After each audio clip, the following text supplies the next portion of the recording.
Some say longtime fishermen tell the best tales, but they're also famous for stretching the truth.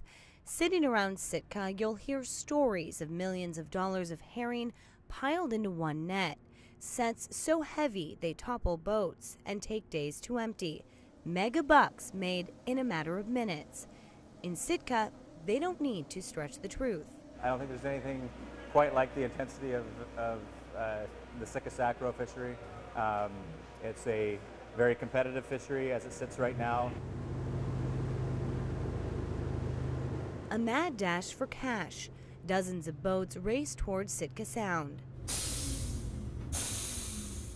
Sacro fishery will occur in approximately 1 minute. 1 minute, stand by for countdown. When the Alaska Department of Fish and Game gives notice that the Sitka herring sacro fishery is about to open, tenders, seiners, and planes spring into action. 45 seconds.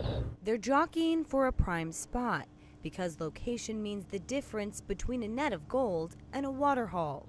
5, 4, 3, 2, 1, open. The Sitka Sound Sacro fishery is now open. This is the Alaska Department of Fish and Game on Channel 10. Oftentimes, the fishery is only open for a few minutes. The word competitive doesn't even scratch the surface. 50 boats have permits to fish the herring, plus there are over 60 tenders out here collecting the fish, and that makes for close quarters. It's not uncommon to see boats bumping each other out of the way. Spotter planes crisscrossing as onlookers cringe. It's every boat for itself. But this year, there should be more fish to go around.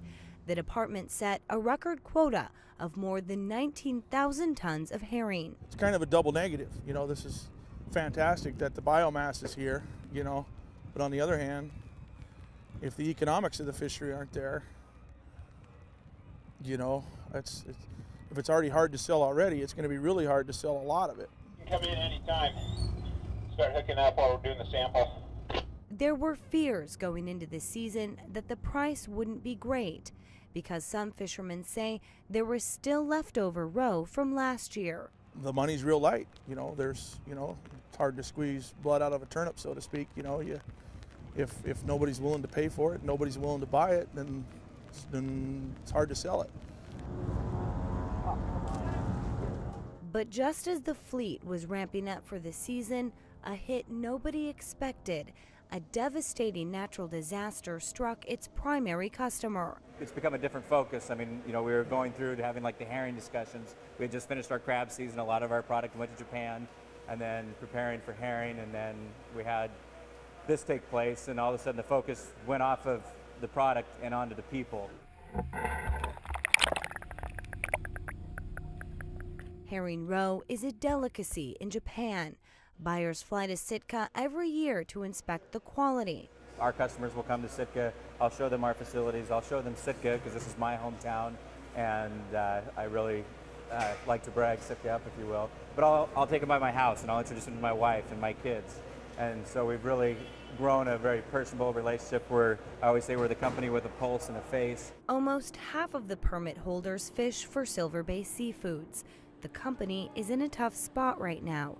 It's stuck between the fishermen who hope to get a good price and their customers who are dealing with tragedy. Our focus has been on achieving our goals and setting our goals high to maintain the things that we can control, and then you know, work with our customers and our relationships that we have with our customers to see where things end up at the end. I mean, we trust our customers just like we trust our fleet, and our fleet trusts us.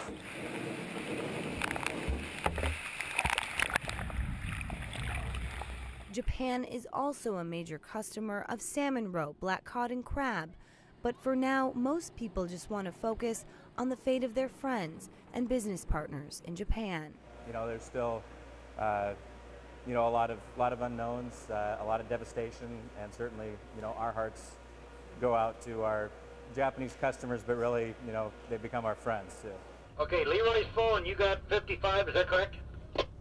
Man, I'd be a happy guy if I did. No, I have 10 tons, so, you know, 55 total approximately. Roger, roger, thank you. Right now, all the fleet can do is fish and see what happens. but many are also casting a wider net this year. You know, and thank God right now squid is taken off, and that's mainly a Chinese product. You know, Japan kind of buys the high-end squid, but it's mainly Chinese, and so as a fisherman you try to offset. You know, sometimes you take the good with the bad, so to speak. Yes, there are plenty of questions about the future, but just like when you go fishing, it's not always smooth sailing. Sometimes the waters are rough and the nets come up empty-handed. But a longtime fisherman will tell you it wouldn't be fishing, it would be catching if they didn't have all the obstacles standing in their way. You know, we'll take it one step at a time, just like the people in Japan are doing, taking it one day at a time.